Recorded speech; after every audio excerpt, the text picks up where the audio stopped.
সময় তখন রাত 1:30। এয়ার ট্রান্সাট ফ্লাইট 236 ঘুটঘুটে অন্ধকারের মধ্যে আটলান্টিক মহাসাগরের ওপর দিয়ে টরন্টো থেকে লিসবনের দিকে যাচ্ছিল। প্লেনটি টেক অফের পর 4 ঘন্টা থেকেও বেশি সময় কেটে গিয়েছিল এবং সেই সময় পর্যন্ত প্লেনের সবকিছু স্বাভাবিক ছিল। কিন্তু এরই মধ্যে হঠাৎ করে ককপিটে বসে থাকা পাইলটের সামনে একটি ওয়ার্নিং আসে। গায়ের লোম দাঁড় করিয়ে দেওয়ার মতো একটা ওয়ার্নিং। এই ওয়ার্নিংটি ছিল প্লেনের জ্বালানি শেষ হওয়ার। সমুদ্রের মাঝখানে 39,000 ফুট উচ্চতায় বাতাসে ফ্লাইট 236 এর জ্বালানি ফুরিয়ে গিয়েছিল। জ্বালানি ফুরিয়ে যাওয়া দেখে পাইলটরা হতবাক হয়ে গিয়েছিলেন, কারণ তারা তখন আটলান্টিক মহাসাগরের মাঝখানে ছিলেন এবং দূর দূরান্ত পর্যন্ত মাটির কোনো চিহ্ন ছিল না। অর্থাৎ এখন পাইলটদের সামনে কেবল একটাই অপশন ছিল, আর তা ছিল বিমানে বসে থাকা 293 জন যাত্রী নিয়ে আটলান্টিক মহাসাগরে ডুবে প্রাণ দেয়া, যা প্রায় নিশ্চিতই ছিল। কিন্তু এরই মধ্যে হঠাৎ করে বিমানটির সাথে এমন কিছু ঘটে যা বেশ অবাক করার মতো ছিল। তো কি এমন ঘটেছিল সমুদ্রের মাঝখানে বাতাসে 39,000 ফুট উচ্চতায় এয়ার ট্রান্সাট ফ্লাইট 236 এর সাথে, সেটাই জানবেন আজকের ভিডিওতে। তাহলে চলুন আর দেরি না করে আজকের এই ইন্টারেস্টিং ভিডিওটি শুরু করে ফেলি। এই গল্পটি শুরু হয় কানাডার টরন্টো পিয়ারসন আন্তর্জাতিক বিমানবন্দর থেকে 23 আগস্ট 2001 সালে স্থানীয় সময় অনুসারে রাত 8:52 এয়ার ট্রান্সাট এয়ারলাইনের এয়ারবাস A330 কানাডার টরন্টো থেকে পর্তুগালের লিসবনের উদ্দেশ্যে যাত্রা করে। এটি একটি 7 ঘন্টা দীর্ঘ ননস্টপ ফ্লাইট ছিল, যেটিতে 293 জন প্যাসেঞ্জার্স, 2 জন পাইলট এবং 13 জন ক্রু সদস্য ছিলেন। টেক অফের আগে বিমানটিতে প্রায় 46.9 মেট্রিক টন জ্বালানি ভর্তি করা হয়েছিল, যা প্রয়োজনের চেয়েও 4.5 টন বেশি ছিল।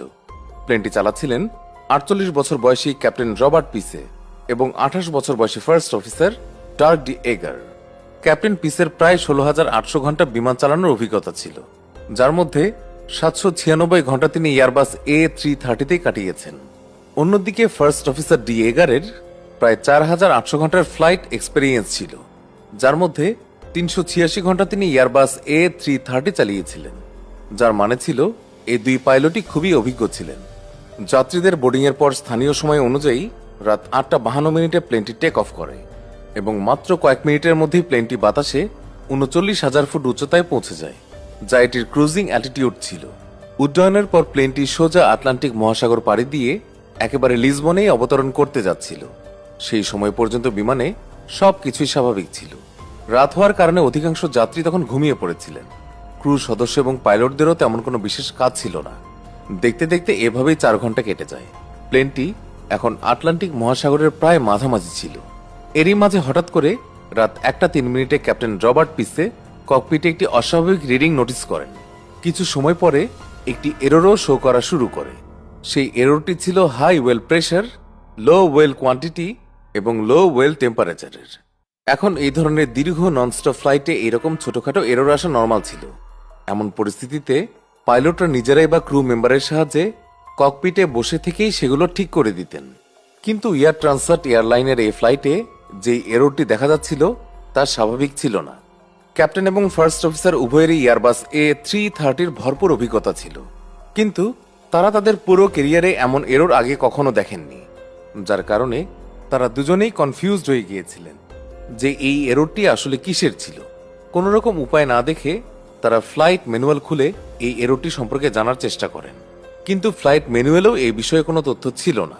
এখন যদি পাইলটরা চাইতেন তাহলে এই এররটি ইগনোরও করতে পারতেন, কিন্তু এটা স্পষ্ট যে কোনো পাইলট যাত্রী ভর্তি ফ্লাইট নিয়ে সমুদ্রের মাঝখানে কোনো রকম ঝুঁকি নিতে চাইবেন না, যার কারণে ক্যাপ্টেন পিসে এই এররটি সম্পর্কে জানতে এয়ার ট্রান্সাটের মেইনটেন্যান্স কন্ট্রোল সেন্টারের সঙ্গে যোগাযোগ করেন। কিন্তু আশ্চর্যের বিষয় ছিল প্লেনের মেইনটেন্যান্স টিমও এই এররটি সম্পর্কে কিছুই জানত না। তবে মেইনটেন্যান্স টিম পাইলটদের পরামর্শ অবশ্যই দিয়েছিল যে তারা যেন লাগাতার ওই এররটির উপর নজর রাখেন আর যত দ্রুত সম্ভব তারা ওই এররটি সম্পর্কে জানার চেষ্টা করবেন। এরপর অনেক সময় পেরিয়ে যায় এবং পাইলটরাও এখন এটা বিশ্বাস করে রিল্যাক্স হয়ে যান যে এই এররটি হয়তো কোনো ফল্টি সেন্সরের কারণে এসেছে, যা খুবই স্বাভাবিক ছিল। কিন্তু এই ঘটনার ঠিক আধ ঘন্টা পর রাত 1:36 পাইলটদের সামনে আরেকটি ওয়ার্নিং আসে, আর এই ওয়ার্নিংটি ছিল ফুয়েল ইমব্যালেন্সের। আসলে প্রতিটি বিমানে উভয় উইংসে জ্বালানি সমানভাবে ভাগ করা থাকে, তবে কখনো কখনো একটা উইংয়ে জ্বালানি কিছুটা উপর নিচ হয়ে যায়। তাই তখন ককপিটে ইমব্যালেন্সের ওয়ার্নিং আসা শুরু হয়ে যায়। তবে এই সমস্যাটি দেখে পাইলটরা খুব একটা চিন্তিত হন না, কেননা এই সমস্যাটি পাইলটরা ককপিটে বসে থেকেই ঠিক করতে পারতেন। আর পাইলটরা ঠিক তাই করেছিলেন। প্লেনের রাইট উইংয়ে ফিউয়েল কম ছিল, তাই তারা লেফট উইং থেকে রাইট উইংয়ে ফিউয়েল ট্রান্সফার করে এবং কোনোভাবে তারা এই সমস্যাটিকে দূর করে। কিন্তু তারা জানতেন না যে ফিউয়েল ট্রান্সফার করতে গিয়ে তারা এমন কিছু করে ফেলেছে যা তাদের জন্য একটা বড় বিপদ ডেকে আনতে চলেছিল। এই ফিউয়েল ট্রান্সফারের পর তো এমন একটা সমস্যা শুরু হয় যা পাইলটদের হতভম্ব করে দেয়। আসলে ফিউয়েল ট্রান্সফারের পর প্লেনের 2 নম্বর ইঞ্জিনে ওয়েল টেম্পারেচার কমতে শুরু করে আর ওয়েল প্রেশার বাড়তে শুরু করে। পাইলটরা এখন বিষয়টির গুরুত্ব বুঝতে পেরে একটু সিরিয়াস হয়ে যান, কেননা প্লেনটি তখন আটলান্টিক মহাসাগরের ঠিক মাঝখানে ছিল আর দূর দূরান্ত পর্যন্ত ভূমির কোনো চিহ্নই ছিল না, যার কারণে পাইলটরা খুবই ঘাবড়ে যান এবং প্লেনটি ল্যান্ড করানোর জন্য এয়ারপোর্ট খুঁজতে শুরু করেন। সবচেয়ে কাছের যে এয়ারপোর্টটি ছিল সেটি ছিল পর্তুগালের অ্যাজোরেস দ্বীপে অবস্থিত লাজেস এয়ারবেস। পাইলটরা অবিলম্বে এয়ারপোর্ট কর্তৃপক্ষের সঙ্গে যোগাযোগ করেন এবং ইমার্জেন্সি ল্যান্ডিংয়ের অনুমতি চান। আর কিছুক্ষণ পর তারা অনুমতি পেয়েও যান। এরপর তারা আর দেরি না করে দ্রুত বিমানটিকে অ্যাজোরেসের দিকে ঘুরিয়ে ফেলেন। কিন্তু এরই মধ্যে ক্যাপ্টেন পিসে জানতে পারেন যে প্লেন থেকে প্রতি সেকেন্ডে 1 গ্যালন করে ফুয়েল কমে যাচ্ছে আর এখন তাদের কাছে মাত্র 7 টন ফিউয়েলই অবশিষ্ট আছে, যা দিয়ে প্লেনটি এখন আর মাত্র আধ ঘন্টায় উঠতে পারবে। আর লাজেস এয়ারপোর্ট এখনো তাদের থেকে 280 কিলোমিটার দূরে, অর্থাৎ তাদের কাছে এখন লাজেস পর্যন্ত পৌঁছানোর ফুয়েলও ছিল না। তারপরেও তারা হার না মেনে কোনোভাবে লাজেস পৌঁছানোর চেষ্টা করেন। কিন্তু এই পরিস্থিতি তখন আরো বেশি খারাপ হয়ে যায় যখন রাত 2:13 প্লেনের রাইট উইং এর 2 নম্বর ইঞ্জিনে আগুন লেগে যায়। আর এই দৃশ্য দেখে পাইলটের জ্ঞান হারানোর মতো অবস্থা হয়ে যায়, কেননা প্লেনে এখন মাত্র একটা ইঞ্জিনে অবশিষ্ট ছিল আর সেটিতেও খুব কম জ্বালানি বেঁচে ছিল। তবে যাই হোক, বাস্তবতা তো এটাই ছিল যে ওই একটি ইঞ্জিনই এখন প্লেনের শেষ সাপোর্ট ছিল। প্লেন এখন এক ইঞ্জিনে উড়ানোর জন্য ক্যাপ্টেন পিসে প্লেনটিকে 39,000 ফুট উচ্চতা থেকে 33,000 ফুট উচ্চতায় নিয়ে আসেন। জ্বালানি তখনও দ্রুত বেগে কমে যাচ্ছিল। পাইলটরা মনে করেছিলেন যে কোথাও কোনো লিকেজ হয়েছে হয়তো, তাই তারা সেই লিকেজটি খুঁজে বের করার চেষ্টা করেন, কিন্তু অন্ধকারের কারণে তারা সেটিকে খুঁজে পাননি। এরই মধ্যে প্লেনের মেইনটেনেন্স ইউনিট তাদের সঙ্গে যোগাযোগ করে এবং তাদের পরামর্শ দেয় যে প্লেনটি 33,000 ফুট উচ্চতা থেকে 20,000 ফুট উচ্চতায় নিয়ে আসতে, যাতে কোথাও কোনো লিকেজ থাকলে সেটাও শনাক্ত করা যেতে পারে। কিন্তু পাইলটরা এখন এই ধরনের ঝুঁকি নিতে পারছিলেন না, কেননা প্লেনটি যদি একবারে এত নিচে নেমে যেত আর লিকেজও শনাক্ত করা সম্ভব না হতো, তারপর তারা চাইলেও আর সেই উচ্চতায় ফিরে যেতে পারতেন না এবং তাদের বাধ্য হয়ে প্লেনটি সমুদ্রে ল্যান্ড করাতে হতো আর সাথে সাথেই পুরো প্লেনটি সমুদ্রে তলিয়ে যেত। তাই পাইলটরা মেইনটেনেন্স ইউনিটের কথা মানতে পারেননি এবং কোনো প্রকার ঝুঁকি না নিয়ে তারা 33,000 ফুট উচ্চতায় থেকে যান, কেননা পাইলটদের বিশ্বাস ছিল যে তারা এক ইঞ্জিনের জোরেই লাজেস এয়ারবেস পর্যন্ত পৌঁছাতে পারবে। অন্যদিকে বিমান কর্তৃপক্ষ রানওয়েতে পুরো প্রস্তুতি নিয়ে রেখেছিলেন যাতে প্লেনটি ল্যান্ডিং এর সময় কোনো রকমের ঝুঁকি না থাকে। প্লেনটি এখন ধীরে ধীরে লাজেস এয়ারপোর্টের দিকে এগিয়ে যাচ্ছিল। ঠিক সেই সময় প্লেনের 1 নম্বর ইঞ্জিনেও আগুন লেগে যায়। সেই সাথে তখন এটাও নিশ্চিত হয়ে যায় যে প্লেনে কোথাও না কোথাও লিকেজ অবশ্যই রয়েছে। কিন্তু এখন নিশ্চিত হয়েও কোনো লাভ ছিল না, কেননা প্লেনের 2টি ইঞ্জিনই এখন নষ্ট। ইঞ্জিন নষ্ট হয়ে যাওয়ার সাথে সাথেই পুরো প্লেনের ইলেকট্রিসিটি সাপ্লাই বন্ধ হয়ে যায়।